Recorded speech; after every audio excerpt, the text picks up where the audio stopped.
What's going on, 49er fans? It is Wednesday, August 14th. I'm going to be joined by Steph Sanchez here in just a minute, as well as my guy Los.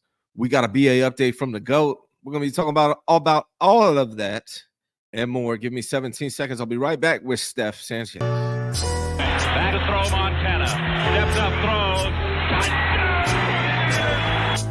The 49ers have won the Super Bowl. And now your host, Ryan Hensley. Now your host, Ryan Hensley. What's going down, everybody? You know who this is, the famous Steph Sanchez. Steph, the end of the Brandon Aiyuk offseason seems like it's finally near. How are you doing right now? I'm good, Ryan. But to that I say, are you sure? Because I've No. thought this is close to being done Yeah. maybe 5 separate times now at this point, and maybe 3 in the last month. So I hope so. I hope you're right. But yeah, this has been a really long off season. Yeah, we're gonna talk about all of that. I'm gonna tell everyone why I'm hopeful that we're near the end right now. Real quick though, I want to shout out to For Life Niners says hit that like button. I'd appreciate it. And shout out to Dylan Brayfield, drops a super chat for Steph. Says Steph, thanks for everything you do. Strong work. And I'm going to what's the word? I'm gonna co-sign that and tell you guys to go subscribe to her channel at Steph49K. Steph does amazing work all season long, especially like leading up towards the draft, Senior Bowl, all of that stuff all year long. She does really good work. She's not the clickbait type of YouTube content creator. She's trying to provide factual information, helpful info for you guys. So make sure you subscribe to her. Again, I say it every week. I think she's extremely underrated. But Steph, how are you doing besides the Niner stuff? How you just doing in life right now? Well, I appreciate the great intro there. Definitely appreciate that, and excited to be on your show weekly this season. But besides the 49ers stuff, I'm doing great. I'm ready to get back into the grind of the full season, and hopefully it's good vibes. Yes. So the reason why I'm feeling optimistic, and I mean, I feel like we should feel optimistic when the GOAT chimes in. Jerry Rice last night put out this. Says, I guess we'll find out tomorrow, GOATs. Will he stay or leave in regards to the Brandon Aiyuk situation?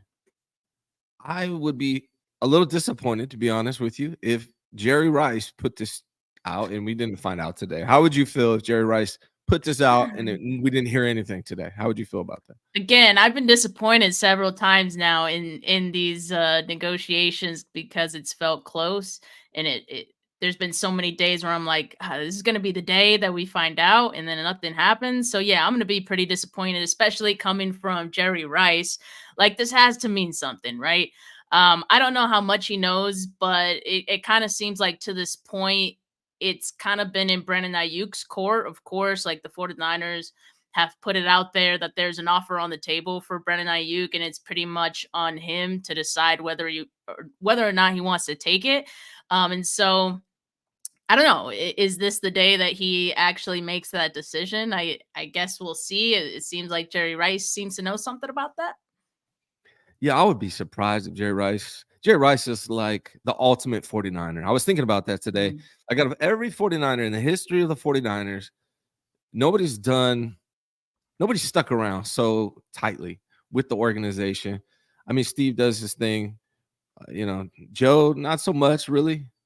Jerry Rice, the legend himself, is always there, always at every game on the field, catching touchdowns still. If Jerry Rice says stuff like this, you got to listen. And then there were reports last night and this morning, non-verified by me, but what they're saying is that Brandon Aiyuk received a new offer from the 49ers, basically close or matching what the Steelers are offering. They're working out some of the kinks, like the years. And that also the 49ers have received enough from the Steelers to be willing to make the trade if Brandon Aiyuk doesn't agree. So those are new developments along with this Jerry Rice information that came out that leads you to believe today's the day. And I know we're probably shell-shocked from hearing this on a regular basis, but do you believe today's the day, Steph?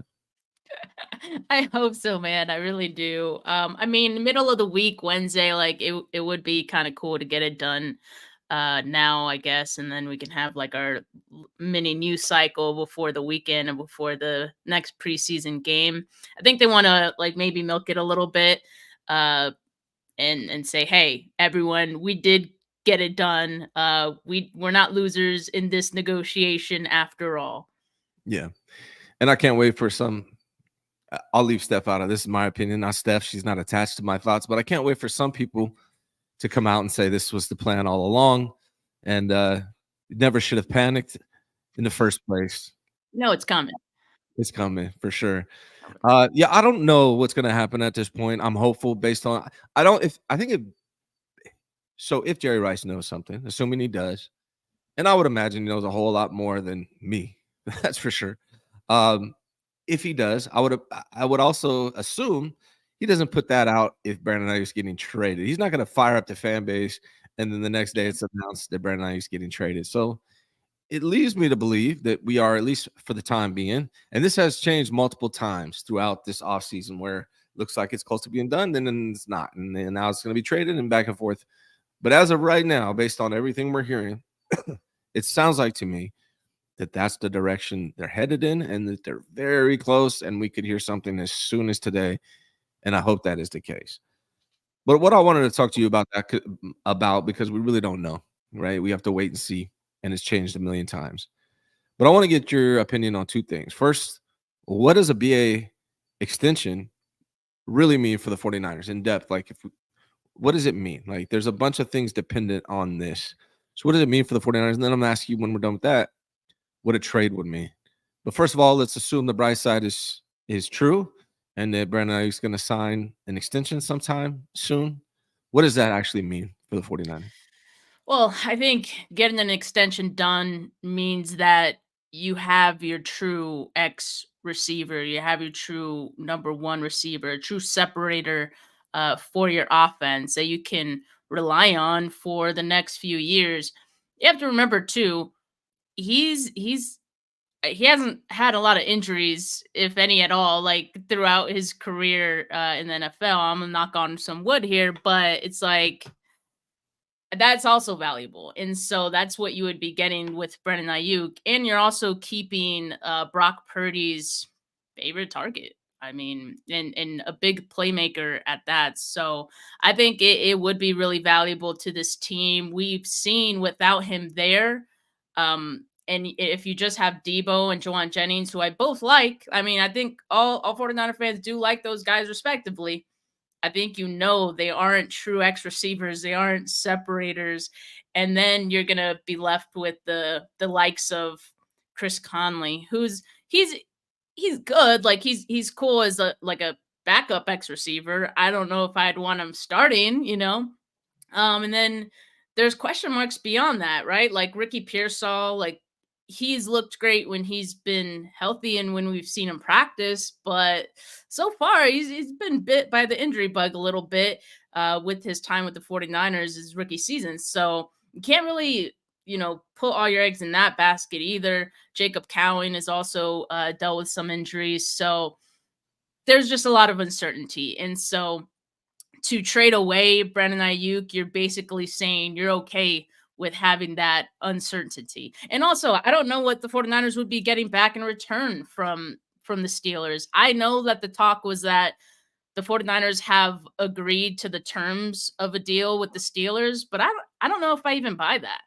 Because if it doesn't include a wide receiver, I really don't think they would do it. And if that receiver is not named Pickens, George Pickens, I don't think they would do it.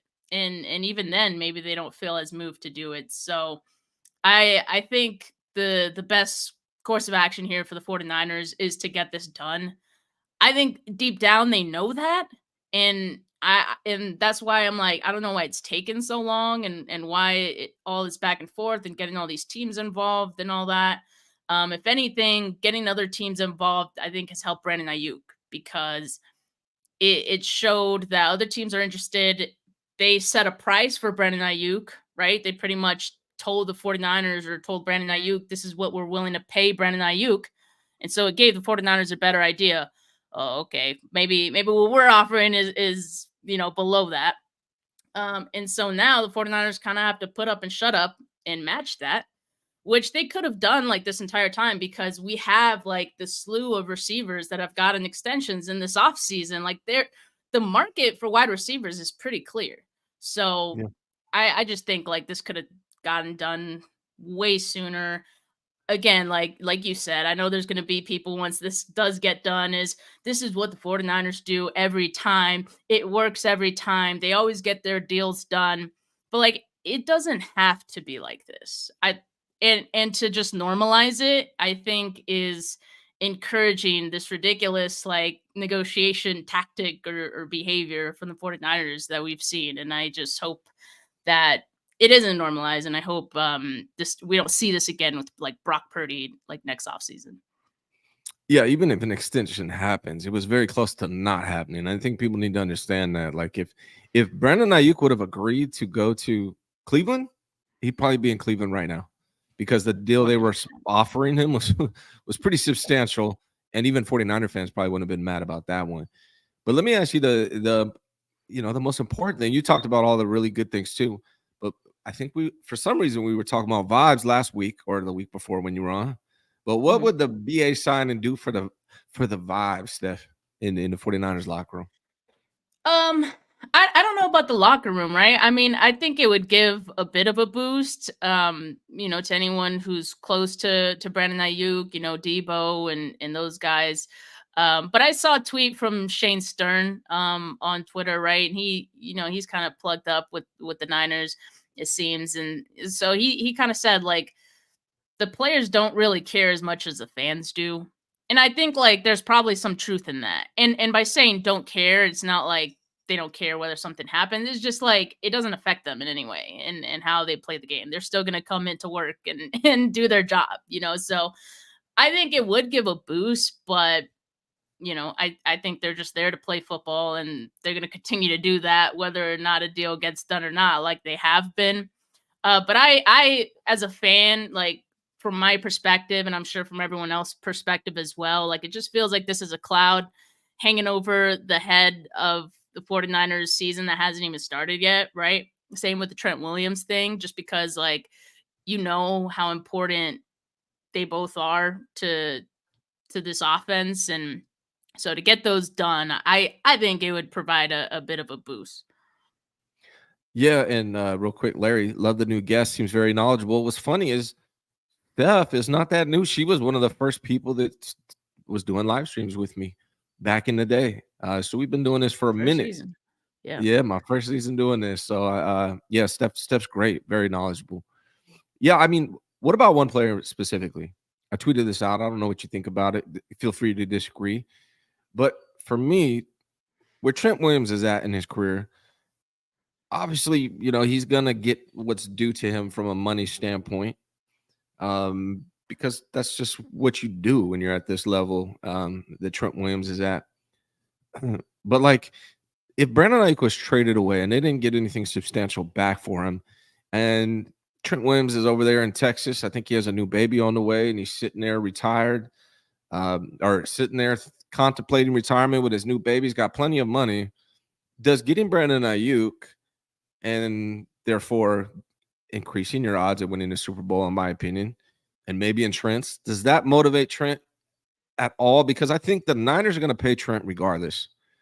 The question is, and I assume Trent will want to come back anyways, but I think the only question of whether he does or not, it's not about whether the Niners pay him or not. It's, hey, man, maybe he decides I'm done. And getting Brandon Aiyuk back makes this team stronger, therefore helps their odds of making another run at the Super Bowl. Do you think it influences Trent at all? I really don't think it does. I think, what's going on with them two is separate from each other completely. And ultimately what they decide isn't influenced by the other. If anything, like Trent could just be waiting until training camp is over because like I mean like he's older now, maybe he doesn't see the value in it like he used to, right? So he could probably just jump in close to week 1 and feel like he could be good to go. So I don't know. It could just be that. Could just be figuring out the kinks. I kind of wonder why that's taking so long too, because like when we saw Christian McCaffrey wanting to, get a new deal, that happened fairly quickly. And for Trent, it should be the same thing because he's still the best at his position. There shouldn't be any like arguments there, or lowballing in that department. So yeah, I'm just kind of waiting on that one, but I don't think they have anything to do with each other really. I hear that point, and that makes sense. My guy Melvin in the chat says, "I doubt Trent lets another man's decision affect his." I'm just thinking right now. Here's what I think, and this is just me reading tea leaves and guessing. Like, right? I don't know this, but it feels like to me. Someone also said Trent's expecting a baby. He's at home in Houston, Texas, chilling, and this is going to get done from the 49ers standpoint. They are going to pay Trent Williams. So there's two things for me. Like, depending on what happens with Brandon Aiyuk, kind of lets the 49ers understand how they structure whatever deal they're going to give Trent Williams. So I think that in that regard, it is related. But in regards to what Mike said, I'm not saying that Trent's like, hey, man, if you don't come back, I'm not coming back type thing. But when he's calculating, like, if I come back and whether I come back, I think it could play a part. As far as like this team looks good, I'm ready to get back. Now, the other thing is I do think one domino falls after the other here. I think Brandon Aiyuk, whether he's traded or signed, that helps the 49ers calculate how are they going to structure this deal with Trent Williams. And therefore, you could see right after the other or within a week or so after this BA thing, seeing Trent come back. I think you're right. Like, Trent doesn't need a freaking training camp or a preseason, but I think he needs at least a week or two to get in football shape. And so the timing of it actually works out good. I would expect Trent Williams. I hope what we see is Brandon Aiyuk figured out one way or the other today, tomorrow, by Friday. And then sometime next week, we'll get the Trent Williams thing figured out. I think that's what's going to happen. That's my best guess. That would be great. I would definitely welcome that and having both of these done, pretty soon and well before week 1, so that both of these guys could get back in. I know Ayuk's been in the building, right? But I want them practicing. I want them back with the guys. I want like the corners to be able to line up against Brandon Aiyuk and cut their teeth against Brandon Aiyuk. Because I think especially for the younger guys like Renardo Green, I want to see that. Like, they could use that. And I think for Trent, like Nick Bosa is going up against Jalen Moore, man, like in practice. Brandon Parker, like, what are we doing here? So I think it would help him, and just some of the other other defensive linemen as well to go up against him.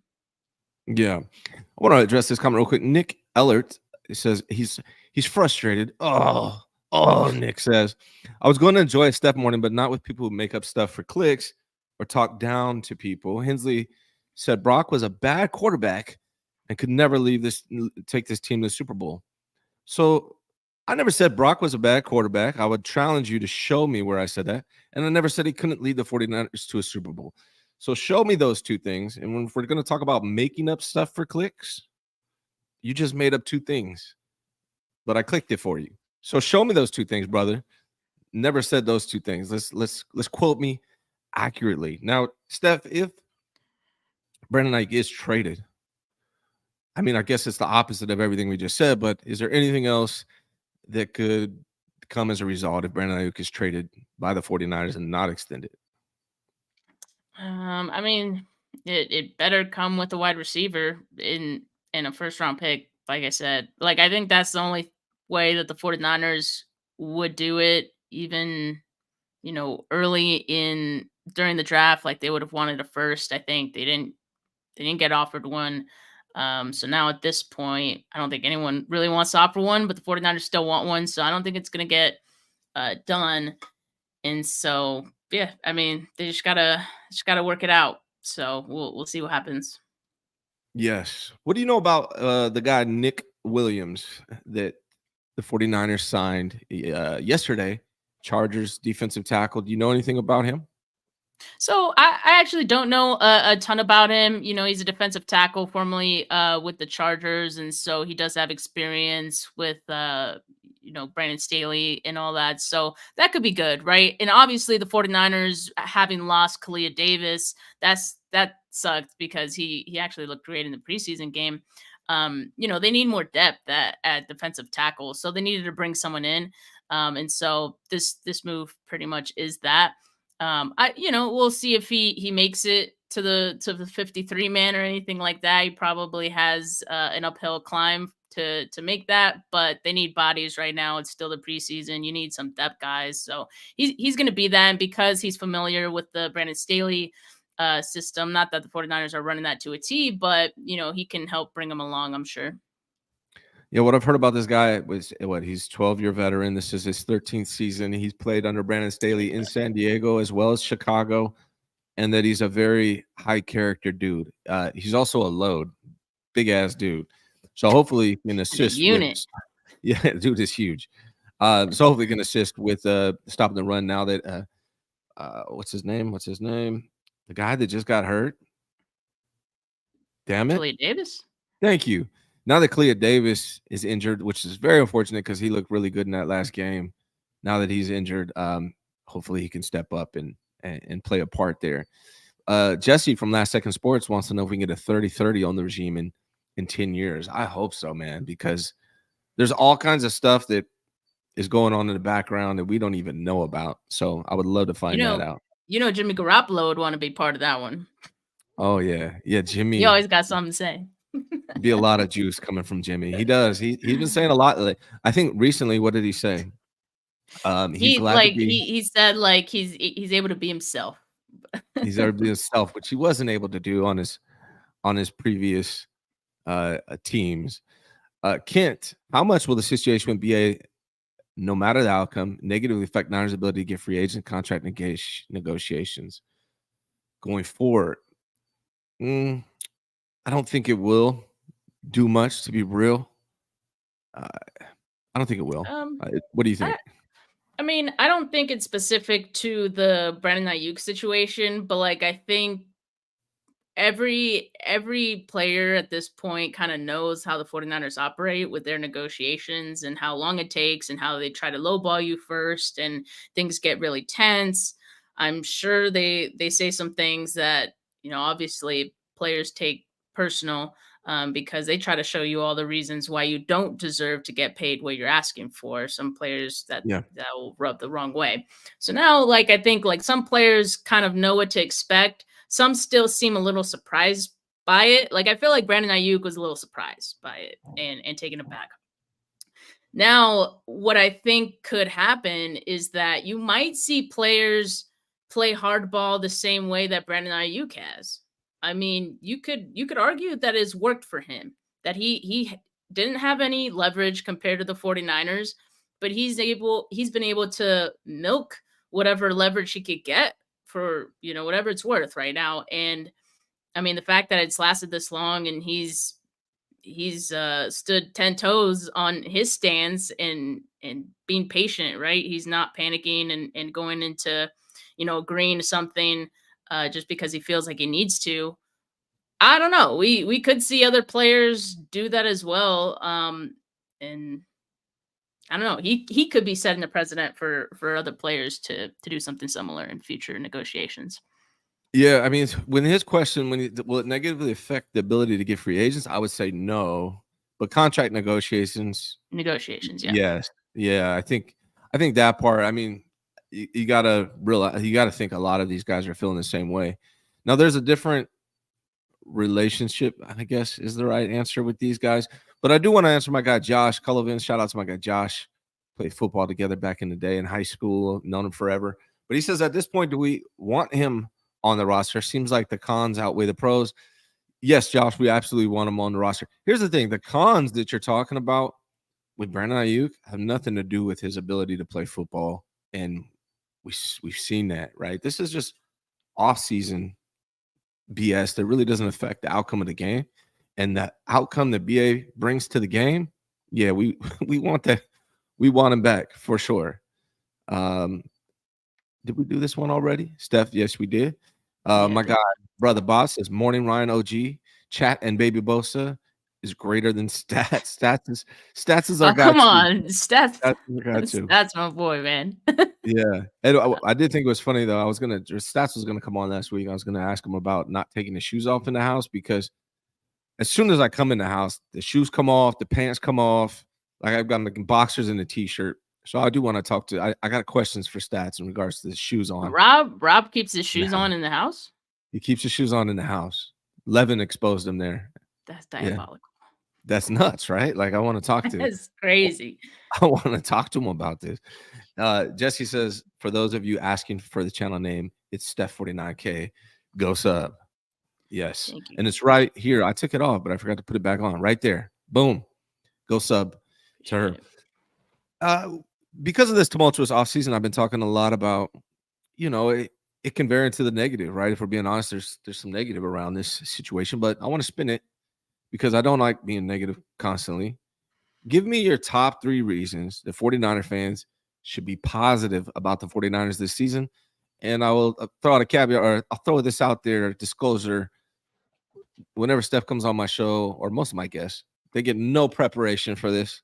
So I'm putting her on the spot. But Yeah. top 3 reasons to be positive about the 49ers this season, Steph. I think a reason, well, in no particular order. So I'm just saying, like, first reason I'm gonna give is that so far this draft class looks pretty good as far as like their abilities go. Like Dominic Pooney, I don't know if we were completely expecting him to be a starter, week 1, and that decision hasn't been made yet. But I mean, he's getting there. He's to me, I still feel like there's no reason he shouldn't be the starter at right guard week 1. I think that's a great sign. I think what we've seen from Renardo Green has been positive throughout camp and to this point. Tatum Bethune looked pretty good in the first preseason game as well. Ricky Pearsall, like I said, when he's healthy, he has looked good and very agile and all these things. I worry about the injuries right now. I'm a little worried about that, but Positive, only positive. Yeah. Okay. Yeah. Steer me in the right direction here. Right, Steer me in the right right. direction. So, Right. like, I think the rookie class looks good so far. I think that's great. And when I saw this class, I was like, these are guys that I think are ready to play right away. And so far, that's what it's looking like. So that's one. Then I think like Debo looks great. Like he looks different. And I know we've said that before. Like I want to say like last offseason, we're kind of saying the same thing. Like, oh, he's in incredible shape. Like he's ready to repeat 2020 season or 2021 season. I just want to tell everyone that season will not be replicated. No matter what. But he looks great. Like he looks like he's poised to have a big year. And I think he's more in shape than he's ever been. I know that's a super cliche in the off season, but like I do think that from like the several years that we've seen him, this time it is truly different. And then what else? Let me say something about like the defense. I do think the defense is going to be improved this year. Like I think the run defense is going to be improved.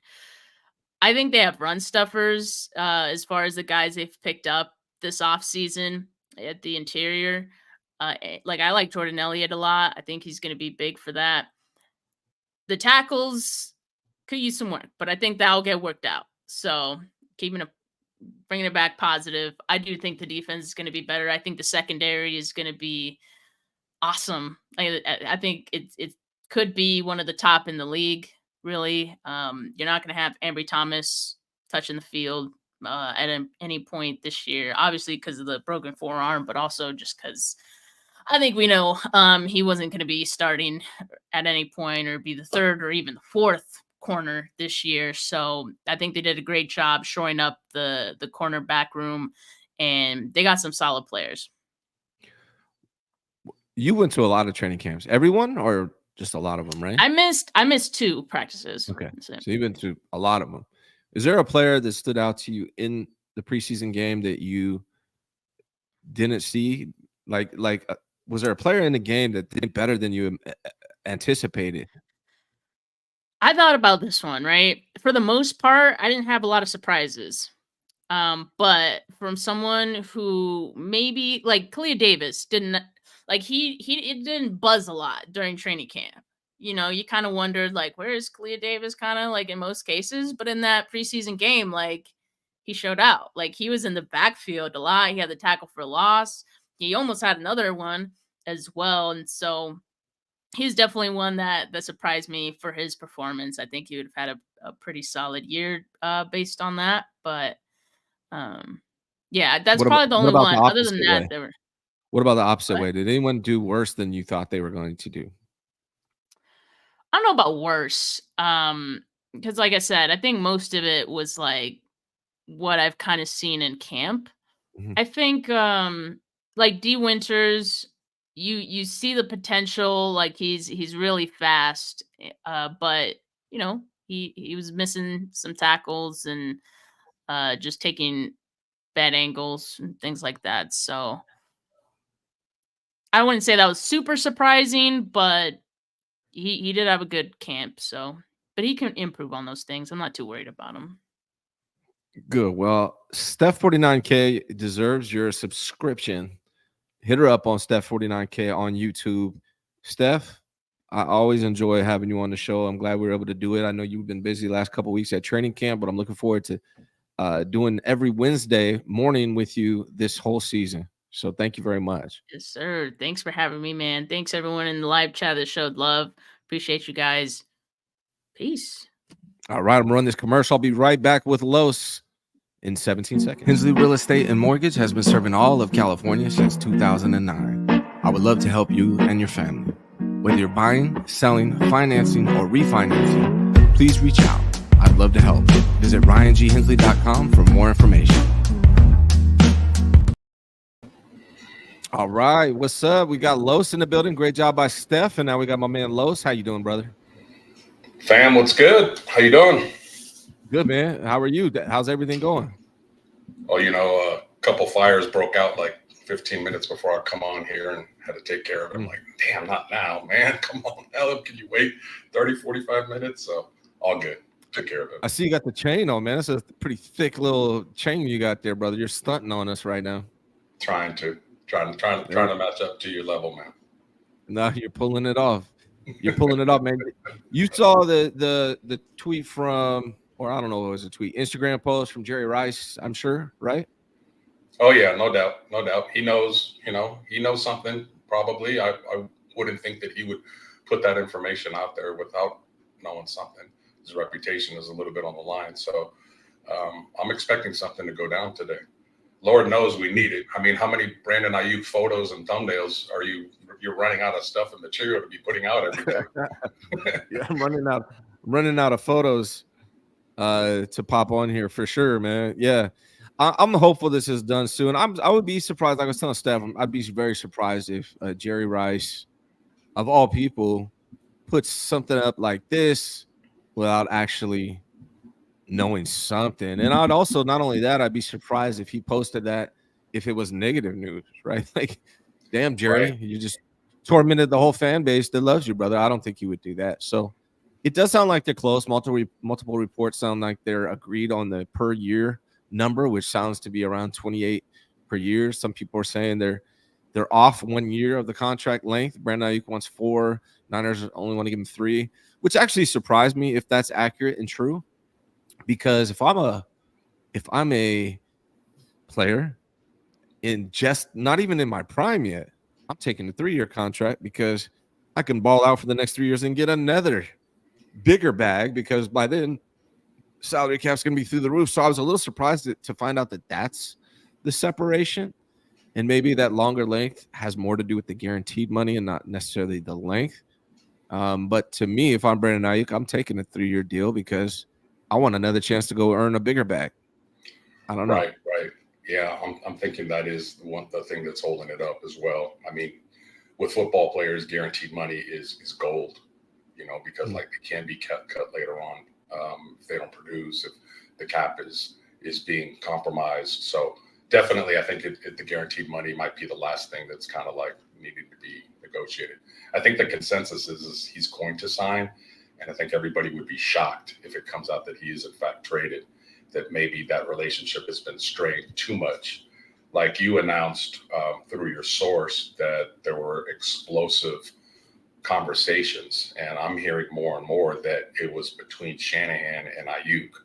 Like, I don't know if they got in each other's faces, but they both took very strong stances on, their respective sides. So, we all get into arguments with our significant others and we kiss and make up, but they're going to have to let bygones be bygones if they're going to make this relationship work long term. Yeah, man. I this is what I popped out. Let me share this screen actually instead. I thought it was cool, man. I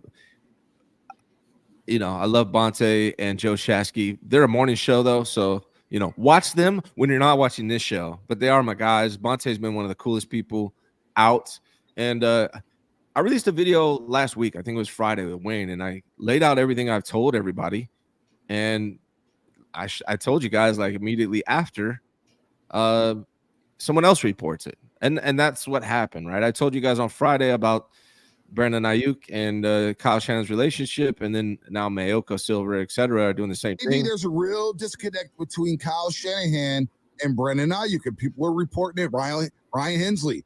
Ryan Hensley on YouTube is a content creator for the 49ers.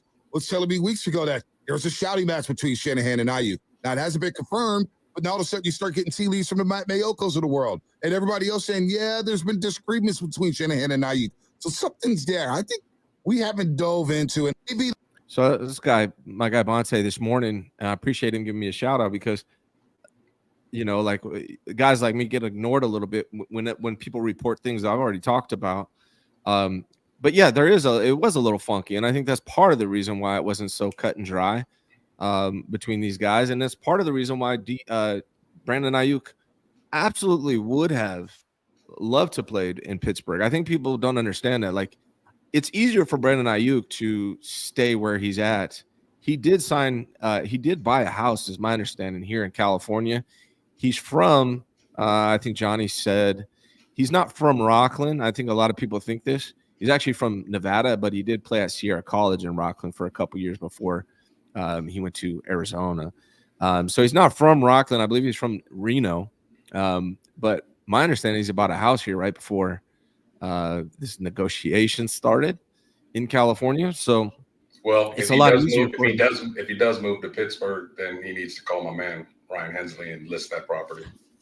Right. Shout out. But if you're watching, man, I'm a real estate broker and mortgage broker. I got your back. But I mean, I think what the attraction for Pittsburgh is his Mike Tomlin. Mike Tomlin, a lot of people look, a lot of Niner fans talk trash about Mike Tomlin. He has won a Super Bowl. He has never had a season under 500, but really, even AD, the crazy, what's his name, the wide receiver that's gone bonkers now, Antonio Brown.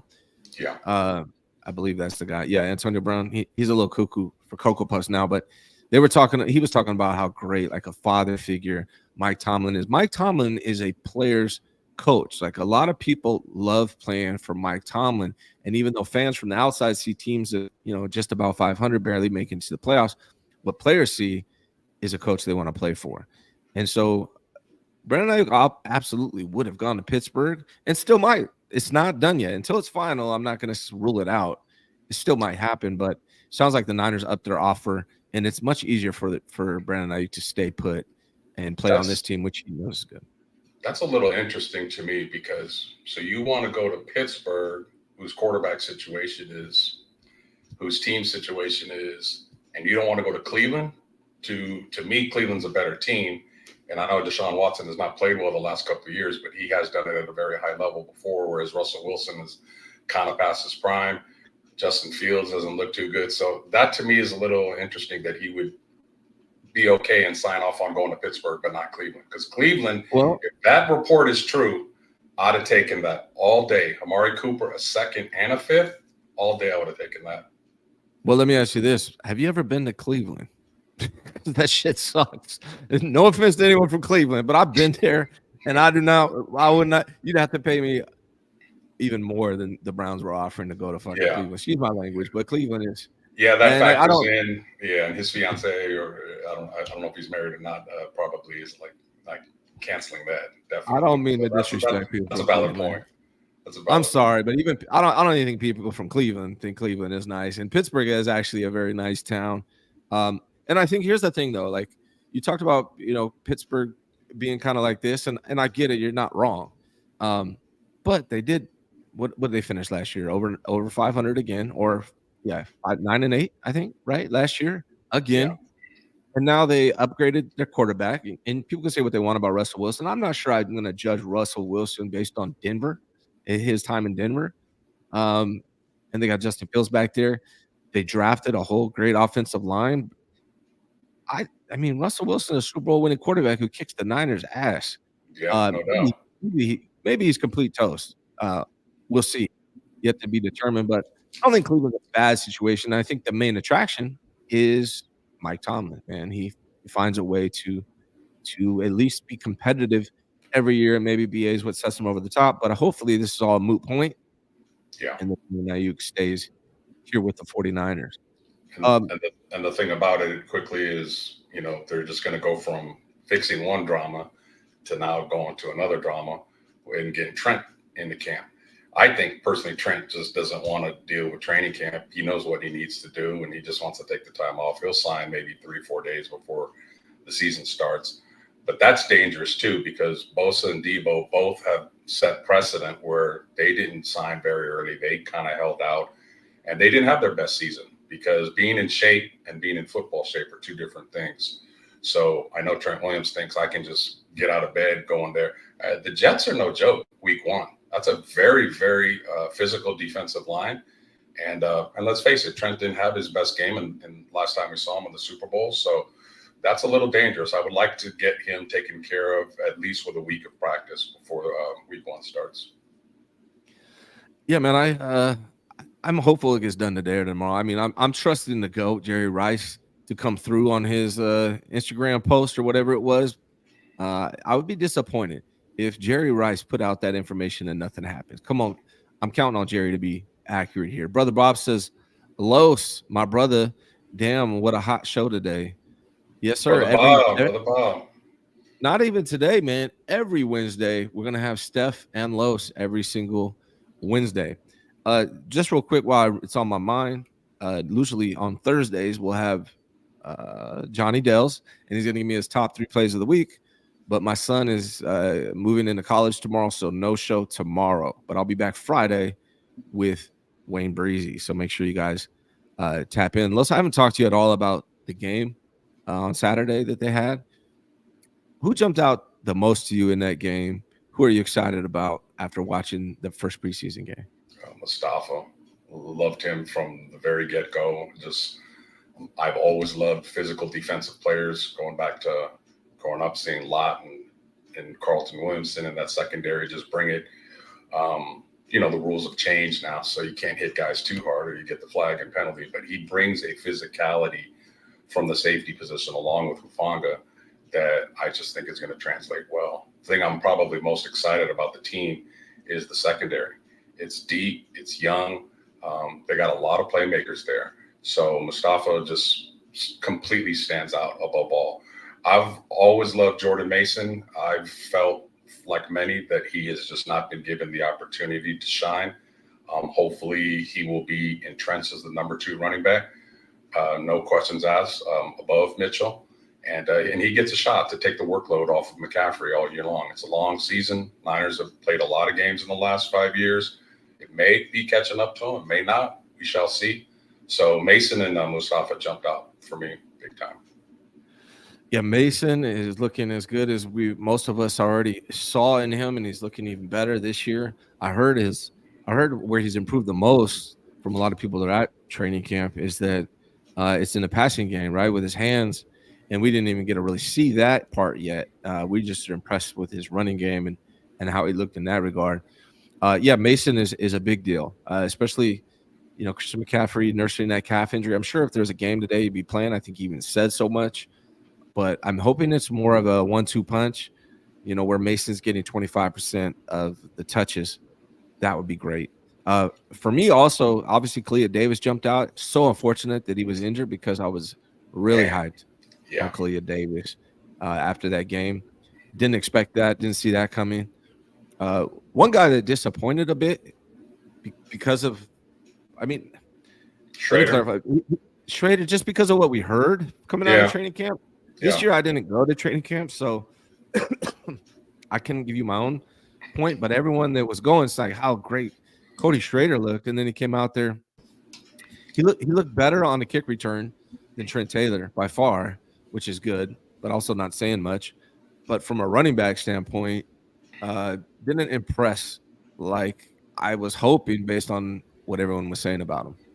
It may have been first game jitters. We don't know. I'd like to see more of him because all the reports coming out is that he does everything pretty good.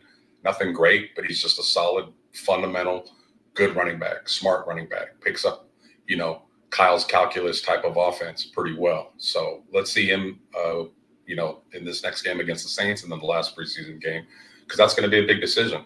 Other running backs have been going down. I mean, they brought Matt Breida back, which is kind of comical, but I hope to see that kid shine because it's going to be interesting to see who the third running back is going to be on the depth chart. Yeah, I mean, he got 5 carries, 6 yards. So, I mean, again, though, it's one preseason game. And he was running behind a really, really questionable offensive line that couldn't open up any holes, too. He was in it, but it is also vice versa because we hear this argument a lot. Like when Trey Lance was here, Trey Lance, he's throwing against third and fourth stringers. Well, yeah, he's playing with third and fourth stringers also. So, it's balanced. It's a balance, right? So we'll see. I mean, you can't count him out after one game. But I will say he looked a lot better than Trent Taylor returning the kicks. On the other side of the ball, brother, for me, I was a couple things. And my guy, this guy, not my guy, this guy is my guy, says Winters and Graham both look decent. So I don't know if I disagree with the statement. What I would say, Winters look freaking amazing to me. Like he is going to be good. Like he has some things he needs to work out. I know some people are like, he wasn't shedding blocks enough. He was missing tackles. I don't care. To me, you could just see flashes of talent is talent. High level. Yeah, very talented. To me, everything he's missing, he'll work out through coaching or experience, etc. Graham was actually another guy that honestly disappointed me a little bit, not because he did bad, because he just didn't really do anything, and everyone was talking about so highly of him. I was expecting to see Graham flash, kind of like how Winters did, but I didn't really see Graham do much. Winters definitely. Winters definitely went right past Graham because Graham was the hot name last year, as far as making plays and things like that. And I'm sorry, but like if Winters' problem is he's going too fast, I'd rather have a player that plays fast, and you got to tell him to slow it down and get fundamental on not overreacting. Not reacting too fast to a play. I'd rather have that than a guy that is slow and I need to speed him up. So Winters is going to be a player. Remember, Greenlaw played a lot like Winters. He was playing too fast. And once he started getting the angles and learning how to get off blocks better, he became what he is today. So Winters' upside is off the charts. Yeah, I think Winters is going to be fantastic. Before I talk about my real dude, I also thought Tatum Bethune and Curtis Robinson looked good also. They actually jumped out to me more than Graham, which is the surprising thing about this. Like, you're watching Tatum Bethune, who was a 7th-round draft pick this year by the 49ers. He actually looked pretty damn impressive. And then Curtis Robinson, we never freaking hear about at all. No one talks about Curtis Robinson. Some people that are watching this show have never heard of who the hell Curtis Robinson is. He's actually been on the team I think a couple years, his second year on the team. He was drafted by another team. I can't remember who. I think Denver, I want to say. But he looked good to me. The 49ers, for whatever reason, and I don't understand it completely, because it can't be the same coaching staff from 2007 when they got Patrick Willis and then they got Navarro Bowman. But since 2007, two things have been true.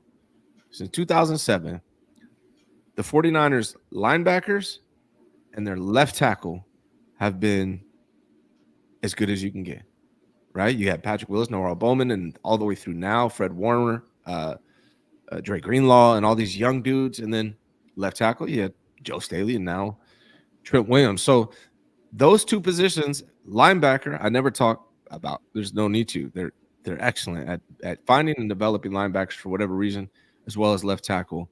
But But dude, the guy that I got fucking Malik Mustafa. Excuse my language. Please swear, please.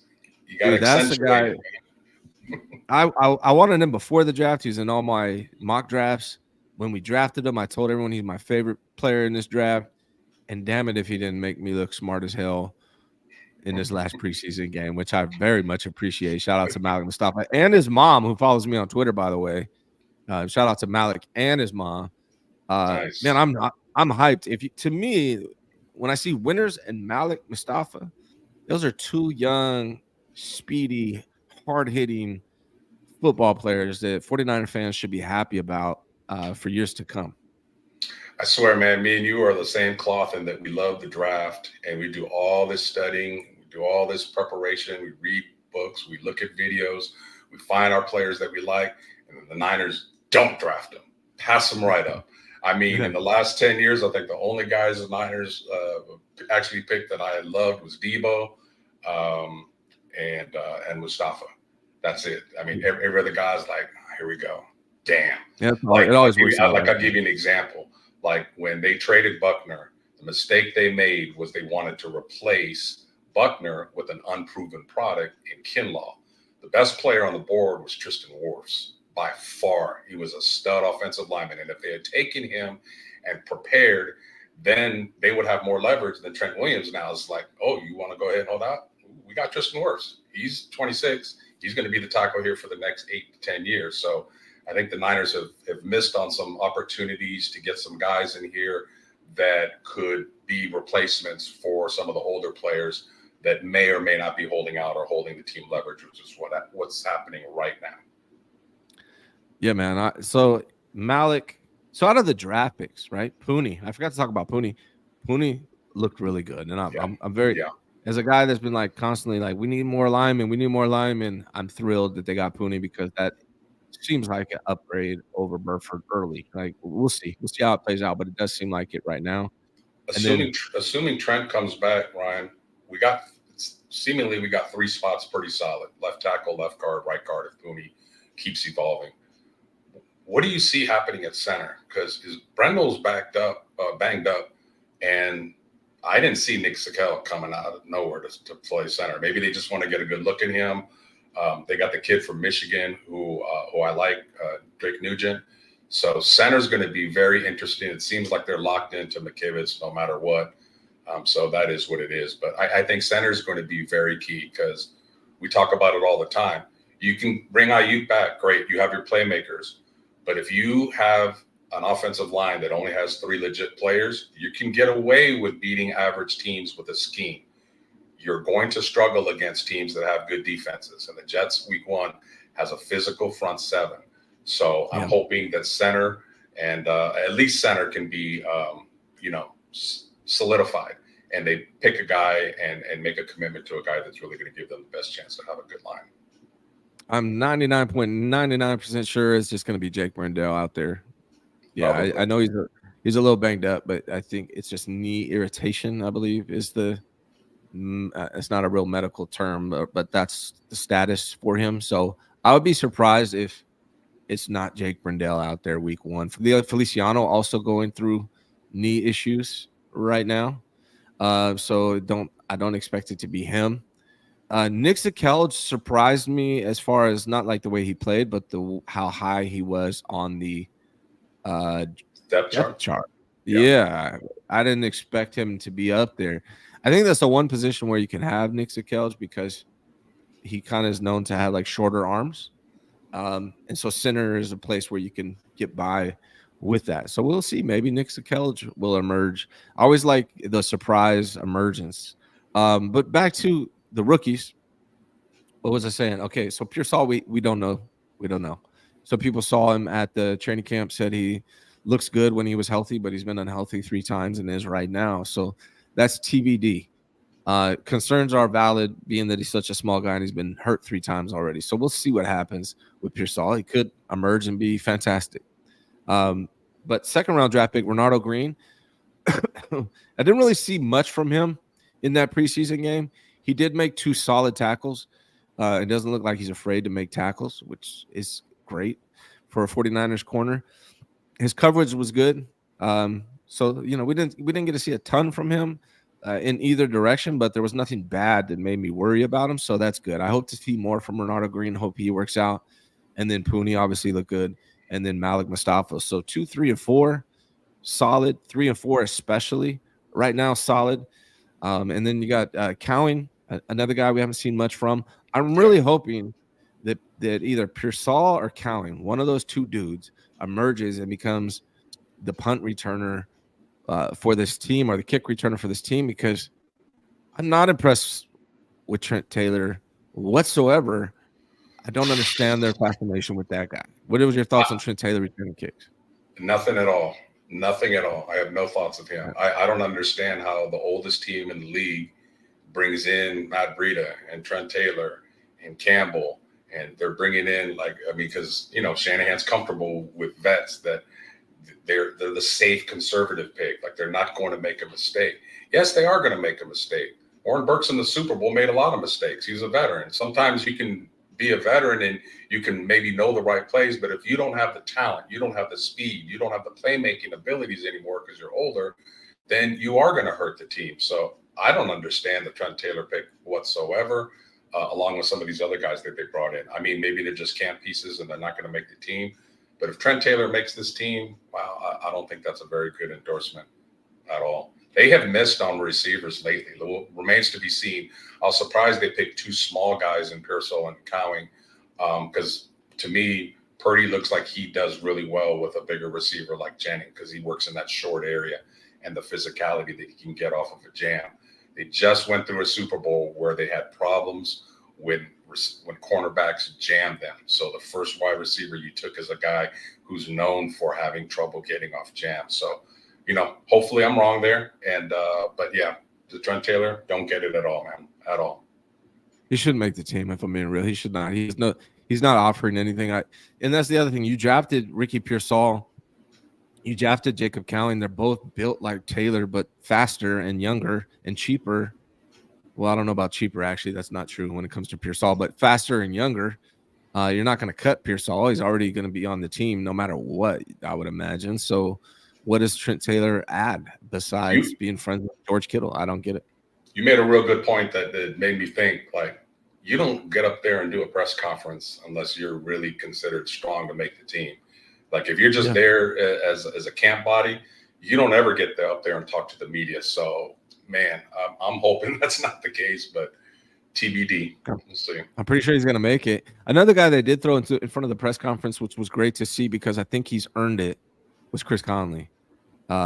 Chris Conley, like him. I think he's earned it, man. He's kind of been put on the back burner because he's an older vet and you can get by with throwing him on the practice squad. Nobody's going to really steal him, or at least in prior years. He's been showing out. He looked like the best wide receiver on this team.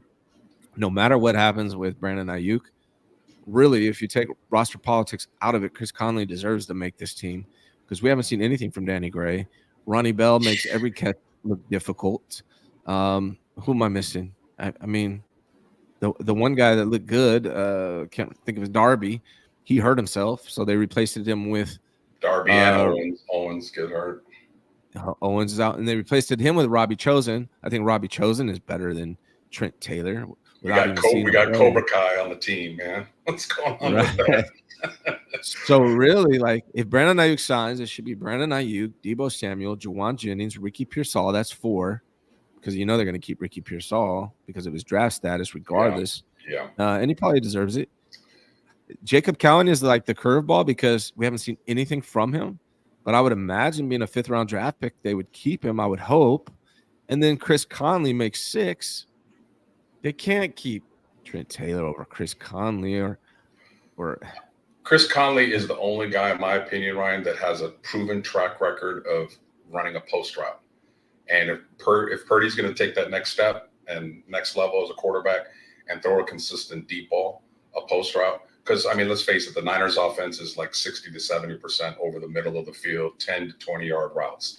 I mean, and that's easier to defend if you know it's coming. The good defensive coordinators know the Niners want to go there. So they need a stretch guy, not just to, like, you know, move players out of position, but to actually catch some balls sometimes. So Conley's the one guy that has a proven track record of doing that. Debo, how many deep balls have you seen Debo catch? The one against Seattle last year, and maybe one more. Aiyuk, I think, caught one against Tampa Bay, but it's just not part of the route tree, and Conley gives you that. And to have a great offense, you need to have wide receivers that can do different things and run different routes better, and he offers that. So I'm hoping he makes a team, man.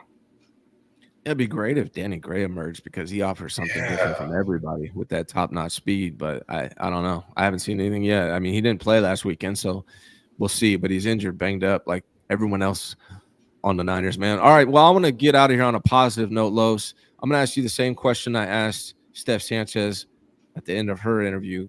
Give me three reasons 49er fans should be positive about the 49ers this year. Number one, Brock Purdy. I think one more year in this offense, one more year of knowledge, one more year of practice reps along with game time reps. You played in the Super Bowl. You can't get any more experience at a high level and high pressure than that. Brock Purdy will take the next level and just be a playmaker. What I want to see him do a little bit more this year is on those really key third downs. And if nobody is completely open and there's a gap, you're not Jimmy Garoppolo. You have legs and you can run. Run for those first downs, slide, get the first down, move the chains. I hope he takes that next step to be able to be a more dynamic quarterback, because Mahomes doesn't run a lot in the regular season because he wants to stay healthy. But in them playoff games, watch him. He always makes that crucial play to run for a first down. So I think Purdy takes the next step. I think that's the biggest reason for optimism. Number two, I think a lot of our young guys, rookies and second-year players, take that next step. Guys like Luter, maybe guys like Womack. We mentioned D. Winters. Maybe Jalen Graham will get off the snide.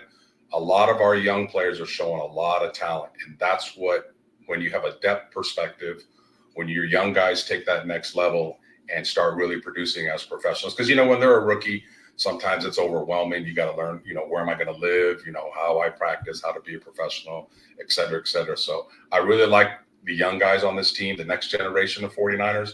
So I think that they're going to help us lead to a good and promising year. And this one's going to shock you.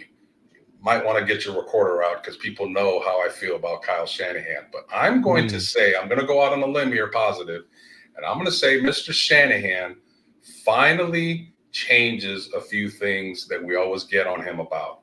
His time management, maybe practicing 2-minute drills a little bit more, being a little bit more open and receptive to other members of the coaching staff. We have a little bit new guys on the coaching staff. So this is more of kind of a reach for me, but I'm going to be positive, and I'm going to say Shanahan finally, after 7 years, learns from a few of his past mistakes and is a little bit more open-minded, and that'll make him a better coach. Interesting. I did not see that one coming from you. I know you didn't. That's why I said record it, man. Well, it is recorded, obviously. I swear Ryan G reminds me of Ryan Woody Wood. I'm gonna go Google who the hell that is after this. Who is that? You know who? I don't know. I'm gonna find out because I'm interested. So look, tomorrow I'll move my kid into college. I won't be here. Knowing my luck, they'll probably break the news on Brandon Aiyuk tomorrow while I'm nowhere near a computer or a camera. So that would be my luck. But if it happens today, I'm coming back out today.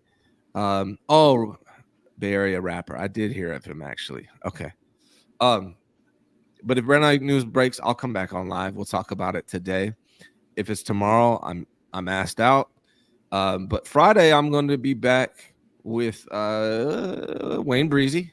My memory's horrible, by the way. So Wayne Breezy, Friday, $50 Friday. I give away $50 every Friday this season. You got to be subscribed in order to capitalize and be able to comment and answer my trivia question. But you should be subscribed to my channel by now. If you're not, I would hope that you would do that soon, because I think at some point you will. If it's not today, it might be in a year, might be in 2 years, but you'll finally realize it. I'm about my business here, and I'm handling it the best I can. So just save us all some time and do it now. If you'd be so kind, hit that like button on this video. Los, great job as always, man. I appreciate you. Always appreciate the opportunity to chop it up, and much love to the family and the kids in college and progressing as young adults, man. It's an outstanding achievement. So keep doing your thing. As always, I'm always here for you when you need me. Thanks, man. Yeah, I got 3 kids in college now. My oldest decided to go back, so hit me up for all your real estate needs because I got to pay these bills around here. I appreciate it. Again, I'll be back Friday, 9 a.m. with Wayne Breezy, $50 Friday. Your chance to win $50. Thanks, everybody, for tuning in. I appreciate you very much. Thank you so much for watching the Ryan G. Hensley Show. Your support is greatly appreciated. Please visit RyanGHensley.com to learn more about me and all of my businesses. Whether it's real estate, credit repair, solar, whatever it is, you can find out more about me on that website. Hit that like button, subscribe, and turn on your notifications so you know when we go live. Thanks again for watching.